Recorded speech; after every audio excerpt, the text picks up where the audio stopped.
For more on this, let's bring in Congressman Mark Harris of North Carolina. Congressman, it's nice to see you. President Trump's orders on transition surgeries, anti-Semitism, critical race theory are very targeted. But as you know, Christians have also been under attack from the Democrat Party apparatchiks in our government. The left is already plotting on ways to skirt these executive orders to harm children. And leftists are changing the name of critical race theory, folks, in government, pushing the tenets through diversity, inclusion, equity programs all over this nation and in government. Shouldn't Congress attack all forms of left-wing hate and division by codifying it into lasting law? Absolutely. There's no question, Chris, and thank you for the opportunity to be with you today. I think you're seeing President Trump really step up and do just what he said he was going to do. I love the video you showed earlier. That was back in January of 23 when he made a commitment that he was going to stop the mutilation. He was going to stop this kind of activity that's going on and harming our children across the country.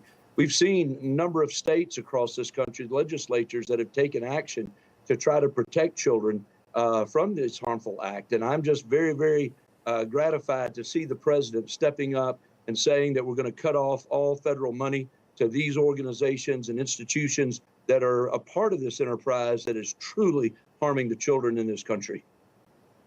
Yes, sir. And I think we're all gratified. The president standing up, I think we'd like to see some of that from our elected members of Congress, too. Equal amount of passion stepping up to protect our people. Meantime, some confusion today about whether President Trump is rescinding his order to review federal aid funding. Press Secretary Caroline Leavitt tweeting this: "This is not a rescission of the federal funding freeze. It is simply a rescission of the Office of Management and Budget memo. Why? To end any confusion created by the court's injunction. The president's executive orders on federal funding remain in full force and in effect and will be rigorously implemented." End of quote. As you know, Congressman, another rogue judge stopping President Trump's efforts to be a good steward of the taxpayers' money. Just like a coup judge ruled that Obama could implement the lawless DACA program through executive order, but somehow Trump couldn't rescind it with the same authority. Isn't it time the executive and legislative branches team up? They got serious and used your constitutional powers as called for in the Constitution to stop these rogue judges from unequal application of the law. I wholeheartedly agree. And I think the American people are ready for that kind of action. All you have to do is look at what President Trump sought to do when he put this freeze in place. And I'm very grateful for the statement that Caroline Leavitt put out, that in no way are they backing up from this, but making it clear that we've got to be good stewards of the American taxpayers. When you stop and look at what he has attempted to do here, any leader is going to do what President Trump has done. When you step into this office and you see how the Biden administration has just been flushing cash out the door as quickly as they could, knowing that their time was coming to an end, he has hit the pause button. And any good leader would do that and said, let's take an assessment. Let's look at how this money's being spent.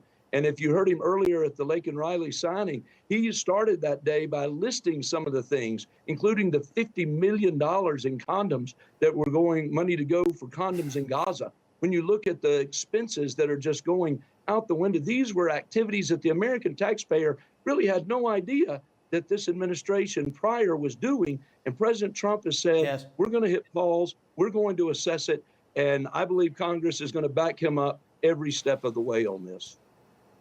Yes, and it would be wonderful if some partisan left-winger wearing a robe wouldn't be able to bang a gavel and put their own personal politics instead of interpreting the Constitution. So I hope, Congressman, you and your colleagues will join the White House and finally put a check on the rogue judiciary. Finally, RFK Jr. sitting in his confirmation hearing today, and at one point, his answers sent Senator Elizabeth Warren into an unhinged, hysterical fit. Listen.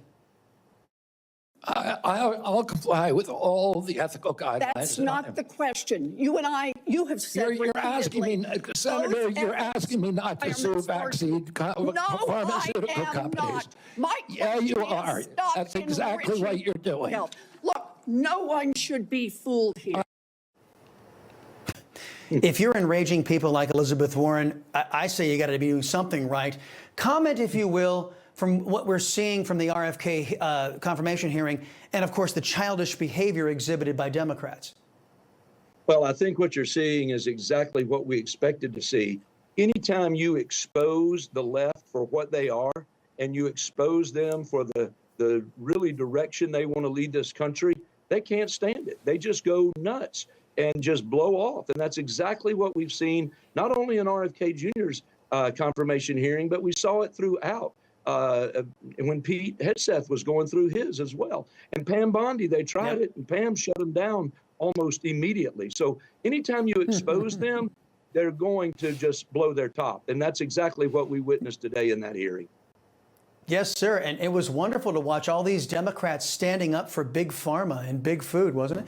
Congressman Harris, thank you very much, sir. Appreciate the time as always.